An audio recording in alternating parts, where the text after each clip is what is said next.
욥이 여호와께 대답하여 이르되 주께서는 못하실 일이 없사오며 무슨 계획이든지 못 이루실 것이 없는 줄 아오니 무지한 말로 이치를 가리는 자가 누구니까? 나는 깨닫지도 못할 일을 말하였고 스스로 알 수도 없고 헤아리기도 어려운 일을 말하였나이다.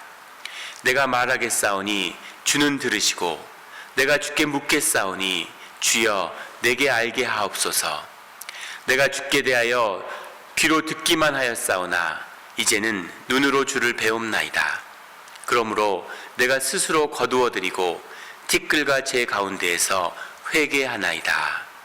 아멘. 우리가 주님과 함께 한다는 것은 주님 앞에 나아가서 우리의 죄를 회개한다는 것입니다. 그래서 회개라고 하는 것은 우리의 신앙의 중심에 있죠. 그런데 회개라는 건 뭘까요? 우리가 주일마다 고백의 기도를 드리고 주님 앞에 회개합니다. 그런데 왜 회개의 기도를 드려야 하고 또 주님께 회개가 받아들여진다는 것은 무엇일까 하는 것이 오늘 말씀의 도전이죠. 오늘 말씀을 통해서 모두 주님 앞에 회개할 수 있는 우리 모두가 되기를 주의 이름으로 축원합니다. 오늘 본문 42장 1절부터의 말씀은 이렇게 시작합니다. 욥이 여호와께 대답하여 이르되 주께서는 못하실 일이 없사하며 무슨 계획이시든지 못 이루실 것이 없는 줄 아오니. 욥은 계속 고난과 환난 가운데 주님을 만날 것을 소망했죠. 끊임없는 친구들의 정죄와 판단 속에서도 주님만이 나를 알아주실 수 있다. 주님만 만나면 내 죄의 모든 문제들이 소명될 수 있다. 이렇게 소원했습니다. 그 욥의 소원 가운데에서는 욥이 스스로 의로운 삶을 살았다라고 하는 그런 자부심과 긍지가 들어있었죠. 그래서 주님은 알아주셔. 주님을 만나면 주님이 밝혀주실 거야 라고 하는 그런 소원을 떳떳이 밝힐 수 있었던 것이죠. 그런데 오늘 말씀 본문에 보면 그렇게 원하던 주님을 만난 것입니다. 그 주님의 임재 앞에 나아가게 된 것이죠. 그런데 주님 앞에 서게 된 그 욥의 고백은 주님 앞에서 자신의 의의를 주장하는 것이 아니라 자신의 의의를 밝히는 것이 아니라 단지 주님 앞에 자신의 죄를 회개하고 고백하는 그런 회개를 주님 앞에 드리는 회개의 시간을 갖는 것이었다라는 것이 오늘의 본문에 보이는 말씀의 내용이죠. 3절에 보면 무지한 말로 이치를 가리는 자가 누구니까? 나는 깨닫지도 못한 일을 말하였고 스스로 알 수도 없고 헤아리기도 어려운 일을 말하였나이다. 주님 앞에 자신의 의를 친구들과의 신학적인 변증을 통해서 자신의 의를 그토록 주장하였던 욥이 주님 앞에 서고 나니까 나는 내가 무슨 말을 했는지도 모르겠습니다. 내가 알지도 못하는 얘기, 헤아릴 수도 없는 어려운 일을 말했습니다. 내가 무슨 말을 하는지, 내가 주님에 대해서 한 얘기가 무엇인지도 몰랐군요 라고 주님 앞에 고백드리고 있는 것이죠. 이것이 주님 앞에 선자의 고백입니다. 많은 신학적인 변증들이 있어요. 신학들이 있습니다. 그러나 그것은 다 주님을 만나지 못한 자들의 고백인 것이죠. 주님을 만나지 못하기 때문에 주님의 침묵을 이해할 수 없기 때문에 신학이 펼쳐지는 것입니다. 그런데 주님 앞에 서게 되니까 살아계신 주님의 말씀 앞에 서게 되니까 모든 것이 녹는 것이죠. 그래서 내가 아무것도 모르는 얘기를 떠들었군요. 주님이 어떤 분이신지 주님이 누구신지 맞지 않은 것처럼 얘기했지만 사실은 아무것도 몰랐군요. 주님은 당신은 이런 분이셨군요 라고 하는 절절한 진실, 그것만이 주님 앞에 서 있는 주님을 만난 자의 고백인 것이죠. 이 고백이 우리의 고백이 되기를 주의 이름으로 축원합니다. 4절에 내가 말하겠사오니 주는 들으시고 내가 주께 묻겠사오니 주여 내게 알게 하옵소서. 이제 주님에 대해서 깨닫게 해주십시오. 주님을 알게 해주십시오 라고 하는 고백을 드리는 거죠. 주님 앞에 따질 일이 많아요. 억울한 일이 많습니다.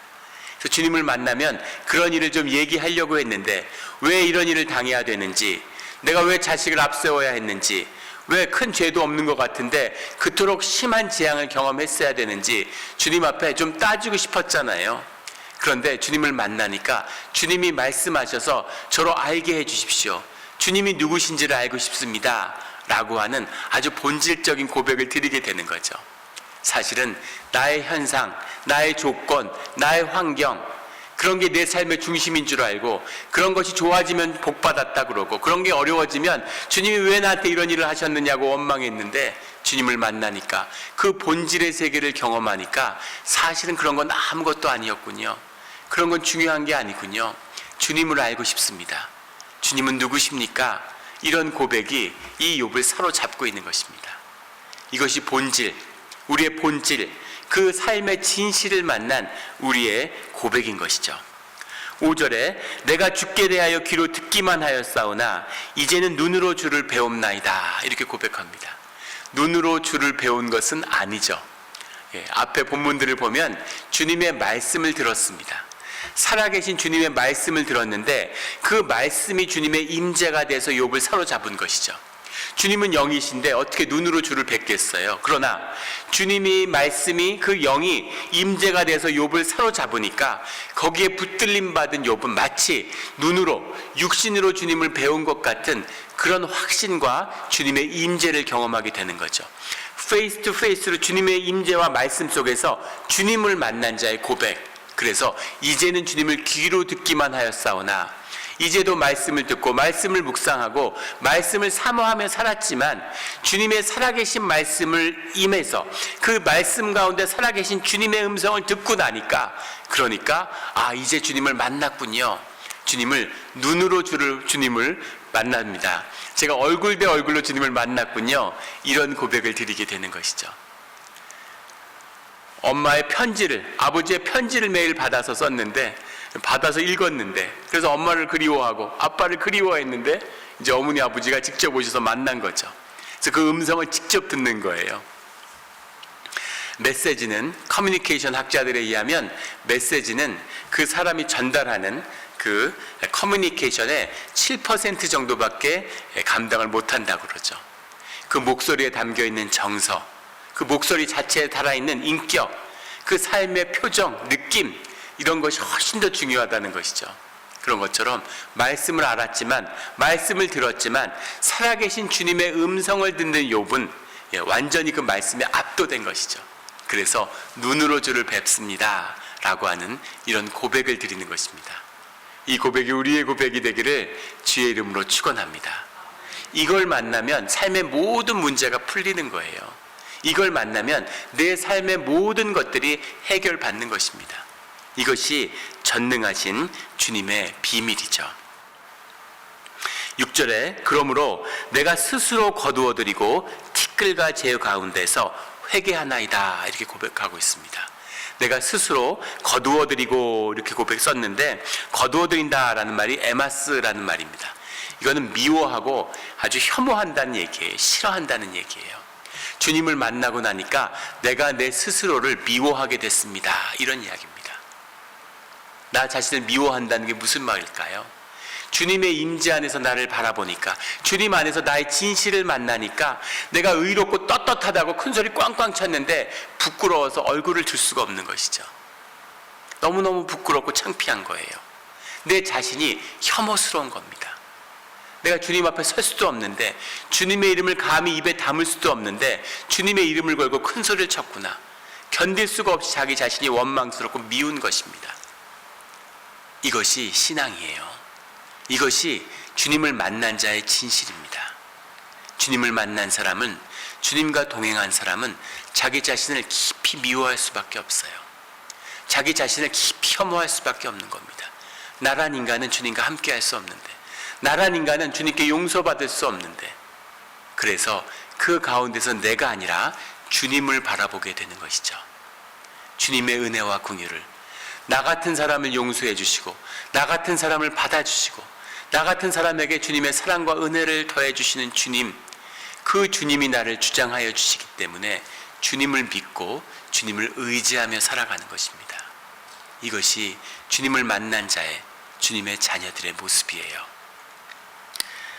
티끌과 재 가운데서 회개하나이다. 티끌과 재라는 것은 애통과 슬픔을 말씀하는 것이기도 하지만 동시에 스스로의 겸비함과 낮아짐을 의미하는 거죠. 재와 티끌 같은 그런 낮은 존재, 겸손한 존재가 되는 겁니다. 그 가운데서 회개하나이다 이렇게 고백하고 있죠. 회개하나이다 라는 말이 비함티라고 하는 말인데, 이 중간에 있는 비함이라는 게 우리가 알고 있는 회개의 뜻이죠. 회개, 비함이라는 말은 돌이킨다, 되돌아간다 이런 말입니다. 어디로 되돌아간다는 얘기일까요? 주님께 돌이킨다 라는 얘기죠. 회개라는 것은 우리의 죄를 고백하는 것 이상의 주님과 하나 된다, 다시 주님의 품으로 돌아간다 라는 것이 회개입니다. 그래서 우리가 육신의 일을 입고서 세상을 살아가는 동안에 의식적으로 또는 무의식적으로 계속 죄를 지으며 살아가죠. 그것을 주님 앞에 돌이키고 또 돌이키는 것이에요. 우리가 예배를 드린다고 하는 것은 주님께 우리의 죄를 고백하고 용서받음으로 주님과 다시 하나를 이루는 것, 이것이 우리의 예배입니다. 돌이키고 또 돌이켜야 되는 것이죠. 늘 돌이키고 돌이켜서 주님 안을 떠나지 않는 우리 모두가 되기를 주의 이름으로 축원합니다. 이게 신앙의 중심인 것이죠. 그래서 주님과 하나 돼서 주님과 함께 동행하는 사람들은 늘 겸손한 것입니다. 늘 주님 안에서 주님을 바라보고 자기를 낮추는 것이죠. 신앙생활을 하는데 교회에 나왔는데 내가 너무 의롭고 떳떳해서 날 좀 봐, 난 이렇게 신앙생활을 하는데 너희들은 왜 그렇게 못하니? 이런 마음이 든다면 스스로를 돌아봐야 돼요. 어디선가 주님의 길을 잃어버린 것입니다. 주님의 길 안에 있는 자들은 남이 보이는 게 아니라 주님이 보여요. 주님이 보이는 사람은 스스로 낮아지고 겸손하고 그리고 스스로를 부끄러워할 수밖에 없는 것입니다. 나를 의롭다 하고 나를 떳떳하게 주장하여 주시는 분은 주님밖에 없는 주님의 은혜를 만나는 것이죠. 우리가 이 본문의 말씀 가운데 볼 수 있는 것처럼 돌이킨다고 하는 것, 회개를 몰랐을까요? 회개의 기도를 드리지 않았을까요?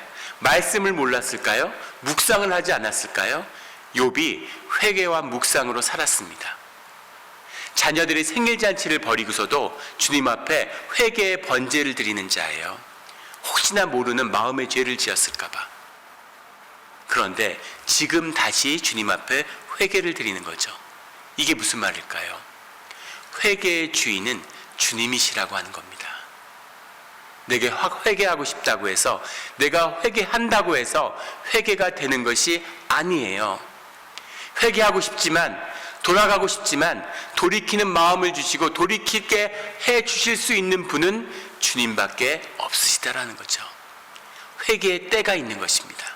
주님이 회개를 허락하실 때, 주님이 돌아오라고 하실 때 주님께 돌아가야 되는 거예요. 내가 내 마음대로 살다가 내 뜻에 따라서 내가 돌아가지 뭐, 그렇게 돌아갈 수 있는 주님은 없습니다. 주님이 돌아오라고 할 때, 회개의 때가 있을 때 주님이 우리를 돌이키신다는 거죠. 그 회개의 때가 지금이기를 주의 이름으로 축원합니다. 그렇게 주님이 우리를 부르시는 거죠.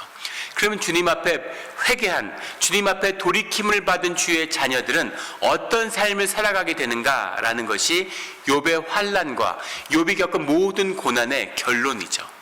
오늘 7절부터 나오는 말씀이에요. 7절의 말씀에 보면 주님이 그 친구들에 대해서 분명히 정죄하십니다. 주님이 뭐라고 말씀하시냐면, 내 종 욥의 말과 같이 옳지 못했다. 너희가 나를 가리켜 말한 것이. 변증을 하고 주님의 이름을 들먹였는데 너희의 이야기가 틀렸어. 욥에 관한 너의 모든 말이 틀렸어. 욥이 오라. 이렇게 주님이 말씀해 주신 거죠. 이 말씀은 무서운 말씀이에요. 주님이 나에 대해서 주님의 이름을 얘기했는데 주님이 나의 이름을 걸고 한 너희의 얘기가 틀렸다. 주님의 이름을 더럽힌 것이죠. 그러면 죽어 마땅한 것입니다.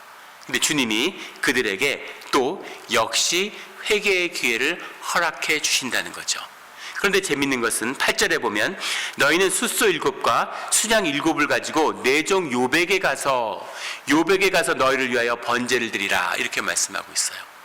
그들은 제사를 지내는데, 그들은 용서의 회개를 드려야 되는데, 회개의 예배를 드리는 것이 주님께 바로 나오는 것이 아니라 욥에게 가서 드려라. 이렇게 얘기하는 거죠.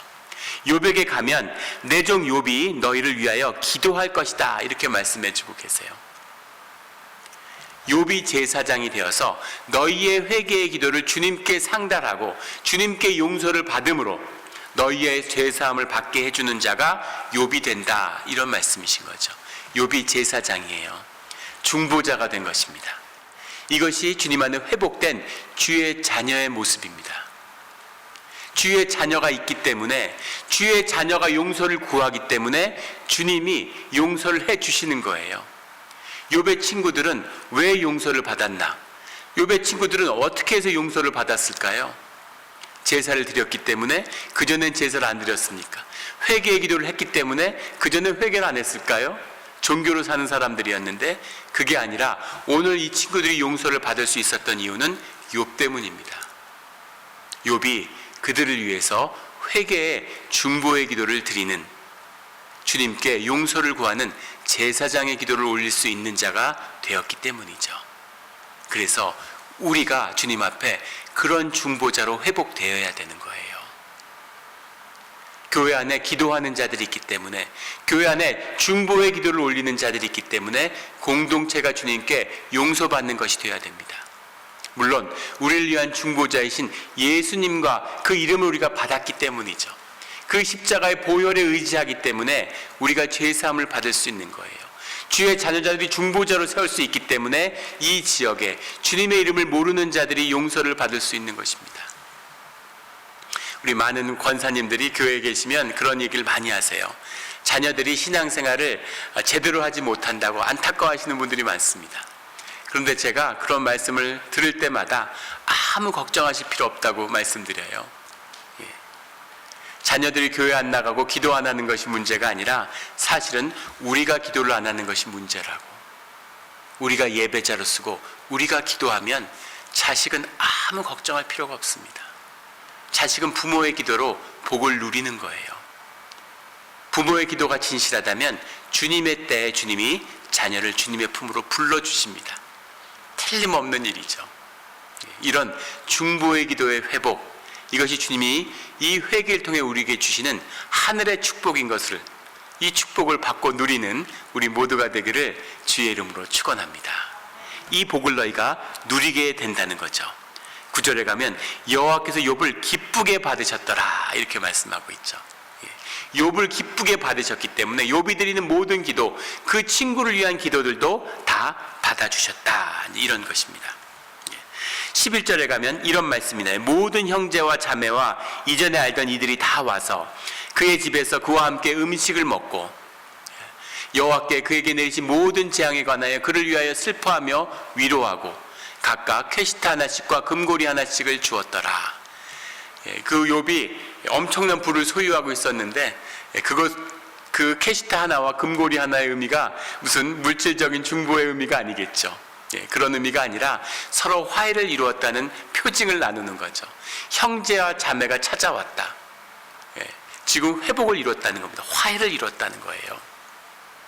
아프고 힘들 때, 정말 위로가 필요했을 때, 그때는 가족들도 돌아보지 않았다는 것이죠. 친구들도 찾아와서 정죄를 했다는 겁니다. 근데 그 모든 관계가 주님하고 욥의 관계가 회복되니까 주님 안에서 모든 관계가 다 회복돼요. 이것이 하나님께 돌이킨 자, 하나님과 하나됨의 비밀입니다. 모든 세상, 모든 피조물의 관계는 주님과의 관계 아래에 달려 있어요. 아마 직장에서, 가족 가운데, 또 이웃들과 어려운 일들이 있을 겁니다. 근데 다 경험해 보셨을 거예요. 그런 일을 풀려고 하면 풀려고 할수록, 해결하려고 하면 해결하려고 할수록 점점 더 어려워지고 점점 더 꼬입니다. 풀어낼 수가 없어요. 이걸 풀어내는 유일한 방법은 주님과 나의 관계가 회복되는 것이죠. 그러면 주님의 모든 섭리 안에 있는 피조물과의 관계가 회복되는 것입니다. 이게 다스리는 권세의 비밀이죠. 모든 화목이 이루어져요. 화목하지 못하는 오직 한 가지 이유는 나와 주님의 관계가 틀어져 있기 때문입니다. 부부관계도 마찬가지예요. 부부가 서로 부부 되려고, 부부가 하나인데 근데 부부가 깨지고, 지금 30대에 결혼하는 부부의 절반이 3년 안에 이혼을 한다고 합니다. 한국도 그렇고 미국도 그래요. 이게 무슨 일입니까? 그렇게 좋아서 평생을 함께 하겠다고, 영원히 함께 하겠다고 부부가 됐는데 3년을 못 살고 깨진다는 것이죠. 이것이 인간의 모습이에요. 내가 에고가 내 중심이 돼서 살아가면 누가 내 마음에 들겠습니까? 하물며 함께 사는 부부간에 얼마나 힘들고 갈등이 많겠어요. 오직 주님 안에서 주님과의 관계가 바로 설 때, 그때만이, 주님 안에서 내가 겸손해지고 내가 낮아질 때만이 주님 안에서 모든 관계가 복되게 회복되는 것이죠. 이 복된 회복을 누리는, 이루어내는 우리의 삶의 자리가 되기를 주의 이름으로 축원합니다. 관계의 회복입니다. 화목이에요. 교회도 마찬가지죠. 교회에서 화목을 이루는 것입니다. 화목을 이루는 것, 이것이 주님과 진정한 예배를 드리는 자들의 바른 모습이죠. 무슨 방언을, 세상에 없는 방언을 하고 새벽 기도에서 불이 떨어지고 이래도 화목하지 않으면 그것은 거짓입니다. 화목이 먼저라는 것을 분명히 말씀하고 계시는 거죠. 이 화목이 이루어지고 나니까 주님이 그 다음에 물질의 축복을 더하여 주세요. 10절에 가면 욥이 그의 친구들을 위해 기도할 때 여호와께서 욥의 공경을 돌이키시고 여호와께서 욥에게 이전의 모든 소유보다 갑절이나 주신지라. 그래서 12절에 가면 말년에 욥에게 처음보다 더 복을 주셨다, 이렇게 나오죠. 관계가 회복되고 주님께 중보자로 서고 나니까 주님이 모든 물질과 환경과 조건을 돌이켜주셨다라는 겁니다. 우리가 기대하는 회복과 반대의 순서로 일어나고 있죠. 우리는 환경과 조건을 회복해주면 우리 마음이 회복돼서 중보자로 설 수 있을 것 같아요. 우리에게 주님이 물질의 복을 더하여 주시면 우리가 풍족하게 나누고 내가 주님 앞에 은혜의 복된 예배자로 설 수 있을 것 같아. 그런데 그런 일은 없다는 것입니다. 오히려 그 반대라는 것이죠. 주님 앞에 어렵고 힘들었지만, 모든 것을 잃었지만 주님 앞에 마음이 회복되어서 주님 앞에 기도하는 사람으로, 회개하는 사람으로, 중보자로 섰을 때 관계가 회복되고 그 뒤에 물질의 축복이 부어진다는 것이죠. 영이 회복되고 나니까 육이 회복된다는 겁니다. 우린 육으로 사니까 육이 회복되면 영이 회복될 것 같은데 항상 영이 먼저라는 것이죠. 영이 회복되니까 그 부요함을 누리고 나니까, 그러니까 물질의 것은 당연히 따라온다는 겁니다. 내가 기뻐하고 내가 즐거워하고 내 소명에 있는 일을 하면 물질의 축복은 당연히 따라오는 것이죠. 누리는 거예요.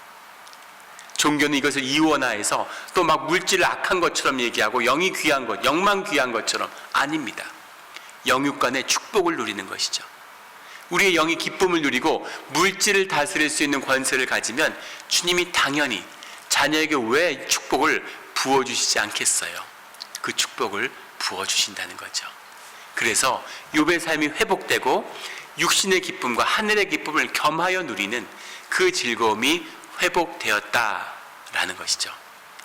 그래도 남는 하나의 도전이 있습니다. 자식들은 어떻게 하나요? 저는 욥기가 참 힘들었는데 욥이 말씀을 이번에 한 10여 년 만에 이번에 다시 우리 일일 묵상 가운데 욥기를 묵상하면서 이 깊은 아픔을 사실은 주님 앞에 회복을 받는 그런 기회가 됐습니다. 정말 이해할 수 없었던 건 다 좋아요. 다 좋죠. 그런데 자식을 앞세운 건 어떻게 회복이 됩니까? 이건 도대체 어떻게 회복을 할 건가? 그런데 오늘 말씀해 보면 욥의 말년에 욥에게 처음보다 더 복을 주셨는데 그가 양 14,000과 낙타 6,000과 소 1,000결이 2,000마리죠. 암낙이 1,000을 두었고, 다 처음에 욥이 가졌던 엄청난 재물, 그것도 엄청났는데 그것보다 2배나 되는 재물을 주셨다는 거예요. 다 2배로 주셨습니다. 좋죠. 2배가 아니라 10배를 받는데 좋지 않겠습니까? 그런데 13절에 또 아들 7과 딸 3을 두었으며, 아들 7과 딸 3, 온전한 자녀의 축복을 주셨는데 그걸 다 잃어버렸죠. 그런데 그걸 다시 주셨다는 겁니다. 다시 주셔서 감사하죠. 얼마나 좋은지 몰라요. 그런데 앞세운 열은 뭡니까? 앞세운 열은 어떻게 할 거예요? 이 아픔이 회복될 수 있을까? 이 아픔을 어떻게 해결할 수 있을까? 그런데 이 말씀을 묵상하면서 또 한 가지 들었던 의문은, 왜 다 2배씩 더했는데 양은 3,500마리인데 7,000마리가 되고 소는 1,000마리인데 2,000마리가 됐는데 자식은 10명인데 왜 20명이 되지 않고 10명으로 남았을까라는 거죠. 왜 잃어버린 건 다 2배로 갚아주시는데 자식은 그대로 10명입니까? 왜 10명일까요? 왜 10명일까요? 여기에 대해 주님이 주시는 말씀은 자식을 잃지 않았다는 겁니다. 자식은 잃어버린 적이 없어요. 잃어버렸다면 수물을 주셨겠죠. 그런데 자식은 현상에서 누리는 현상의 껍데기, 소나 양이 아니라는 겁니다. 자식은 생명이에요. 생명은 주님께 속했고, 주님이 마귀한테 얘기할 때도 너가 생명은 건드릴 수 없다. 현상의 모든 것은 네 마음대로 해도 되지만 생명은 내게 속한 것이기 때문에 생명은 건드릴 수 없다고 말씀하셨죠. 그런데 어떻게 마귀가 자식들의 생명을 거두어 갔어? 생명을 거두어 갈 수 없다는 것이죠. 그 생명이, 자식 10명의 생명이 여전히 주 안에 있다는 겁니다. 그래서 여전히 욥은 그들의 부모가 되는 것이죠. 우리는 육신이 부부면 육신으로 사니까 이게 전부고 이게 끝인 것처럼 생각되죠. 우리 육신의 느낌입니다. 그런데 결코 그것이 아니라는 겁니다. 왜냐하면 생명은 영원하기 때문이죠. 모든 껍데기는 썩어지고 지나가지만 생명은 영원하고 그 안에서 맺어진 그 인연, 그 귀한 축복도 영원하다는 것을 이 말씀은 우리에게 증거하고 있는 것입니다. 그 10명의 자녀는 여전히 주 안에서 욥의 자녀로 살아있는 것입니다. 믿으십니까? 아멘. 이것이 주님이 주시는 복된 내용인 것이죠. 이 복을 놓치지 않는 우리 모두가 되기를. 생명의 역사예요. 생명으로 살아간다는 의미가 무엇인가 하는 것을 말씀하고 있는 것입니다. 지난달 29일, 10월 29일 날 한국에서 큰 뉴스가 있었는데, 전남 목포의 공생원이라는 곳에서 아주 유서 깊은 오래된 그런 보육원이죠. 예전엔 고아원이라고 그랬죠. 거기서 윤학자 여사 탄생 110주년 기념식이 열렸다고 이렇게 뉴스에 소개가 됐습니다. 윤학자라는 이름은 이제 우리 이름이고 본명은 다우치 지지코라는 일본 여성이에요. 다우치 지지코 상은 일본에서 태어났는데 일제시대 때 부모를 따라서 목포로 오게 됐다고 합니다. 그래서 목포에서 성장하고 거기서 학교를 다녔다고 그래요. 그런데 신앙인이었고 크리스찬이었기 때문에 신앙의 믿음에 따라서 전남 목포에 있는 공생원에 가서 여학생 때부터 봉사활동을 했다고 합니다. 봉사활동을 하다가 그 공생원에서 주님을 섬기고 있던 전도사와 결혼을 하게 되죠. 그 전도사와 결혼을 해서 고아들을 돌보며 살았는데 해방의 기쁨으로 일본으로 돌아가야 되는 것이죠. 많은 일본인들이, 거의 대부분의 일본인들이 추방을 당했지만 이 윤학자 여사는 한국에 남았습니다. 왜냐하면 고아들을 돌볼 사람들, 자기의 자식들이 한국에 있기 때문이죠. 그래서 한국에 살았는데 남편이 6.25 때 6.25가 닥치고 전쟁의 환란이 닥쳤는데 밥이 없고 먹을 게 없는 거죠. 쌀을 구한다고 나간 남편이 결국 돌아오지 않았습니다. 행방불명이 되었어요. 20대의 나이에 타국에서 혼자 됐지만 고아들을 버릴 수 없기 때문에 또 남편과의 사이에 난 자식, 그 자식도 커서 선교사님이 됐죠. 그 고아들을 키우면서 한국에 계속 살았습니다. 50년대 한국, 60년대 한국을 산다는 것이 어떤 것이었겠습니까? 여자가 혼자 돼서 산다는 것이 보통 어려운 일이 아니죠. 근데 그 어려운 고아들을 돌보며 산다는 것, 그것도 조선의 아이들을, 더 쉽지 않은 것이었을 겁니다. 거기다 일본 사람이 한국에 산다는 게 어떤 것이었겠어요? 다 쪽발이라고 부르잖아요. 지금 21세기가 됐는데도 세상이 얼마나 악합니까? 정치인들은 계속 증오를 부추겨요. 자기의 정치적 입지를 위해서 죽창 들고 일본과 싸워야 된다고 이 21세기의 청년들을 등 떠미는 그런 악한 세상입니다. 그런 세상에서 이국 여성이, 일본 여인이 물론 한국에 귀화했지만 한국에서 고아들을 돌보며 일생을 산 것이죠. 1968년에 그가 목포에서 타계했는데 그때도 큰 뉴스가 됐다고 해요. 그의 발인 예배를 드리는 그때, 그것이 목포역 광장에서 예배를 드렸는데 3만 명의 시민들이 모여서 눈물의 눈물의 예배를 드렸다고 합니다. 참 가슴 아픈 이야기죠. 그런데 이 이야기는 여기서 끝나는 것이 아니라 1990년대가 됐는데 이 다오치 지지코 여사의 고향이 시코쿠라고 하는 일본의 4개 섬 중에 그 시코쿠라고 하는 혼슈 밑에 있는 섬의 제일 남단에 있는 고치라고 하는 현입니다. 굉장히 낙후된 지역이죠. 그 외진 고치현 출신인데 그 고치현에 있는 그 남성이 이 윤학자 여사의 이야기를 그린 사랑의 묵시록이라고 하는 영화를 보게 된 것이죠. 그걸 보고 너무 감명을 받아서 이 다오치 지지코 여사를 기리는 그런 이 기념회를 조직하게 돼요. 사람들에게 이 사실을 알리게 됩니다. 이것이 결실을 맺어서 1995년에는 고치시에 2m 크기 10톤의 돌을 목포에서 떼어다가 가져가지고 그 통으로 된 돌을 기념비, 그 시지코 여상의 고향 태어난 집에다가 그 돌을 세우게 되는데 그 돌에는 사랑의 고향 다오치 지지코 여사 탄생 기념비라고 쓰여 있다고 합니다. 언제 기회가 되면 꼭 한번 가보고 싶어요. 그리고 이 다오코 지지코의 여사를 기억하고 그 삶을 만나는 자들이 점점 늘어나면서 고치시에 그 추모하는 그 기념회가 조직되고 그 추모하는 기념회가 1997년도에 전라남도를 방문하게 되는데 거기서 이 공생원을 찾아가서 모두가 예배를 드리고 주님 앞에 회개하고 그리고 식민지의 그 수탈에 대한 깊은 진정한 사죄를 드렸다고 합니다.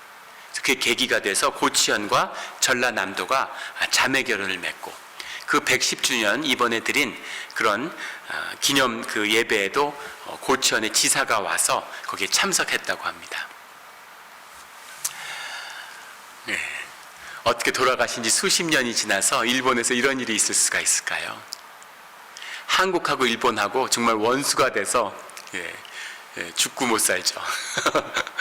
이렇게 미움이 있는 영원히 풀릴 것 같지 않은 이 미움과 징후가 어떻게 풀어지겠습니까? 풀어질 수 있을까요? 풀어지는 날이 올까요? 그 날이 올 겁니다.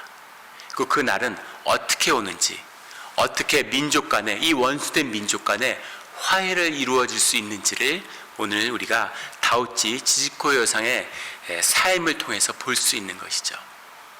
이것이 생명의 열매입니다. 이것이 주님 안에서 죽지 않는 영원한 생명을 사는 주의 자녀의 모습입니다. 이것이 주님 앞에 연락되어서 주님 앞에 중보의 삶을 사는 자의 축복이고 복된 삶의 자리입니다. 이 복을 누리며 사는 것이에요. 오늘 42장 마지막 17절은 욥이 늙어 나이가 차서 죽었더라 이렇게 나오죠. 물론 주님한테 회복되니까 처음보다 더 잘 살게 2배 더 잘 살았다. 근데 그게 무슨 의미가 있겠어요? 그리고 욥이 나이가 차서 죽었습니다. 누구나 나이가 차서 다 죽어요. 무슨 영웅이 되고 뭔가 세상을 훨훨 날아다니는 뭔가가 되는 것이 아닙니다. 종교는 자꾸 또 그런 종교의 영웅을 만들려고 하죠. 욥은 욥의 삶을 살았어요. 그런데 그것이 생명과 주님과 하나 된 생명의 삶이기 때문에 생명의 역사가 그 안에서 시작되고 꽃피고 그의 삶이 오늘도 우리에게 증거가 되어서 우리를 주님께 돌이키는 그런 삶에 살아있는 말씀과 증인과 증거가 되는 것이죠. 이것이 우리의 신앙, 돌이키는 회복되는 우리의 신앙의 진실입니다. 이 진실을 살고 누리는 우리의 삶이 되기를, 회개하는 우리의 삶의 자리가 되기를 주의 이름으로 축원합니다. 아멘. 기도드리겠습니다.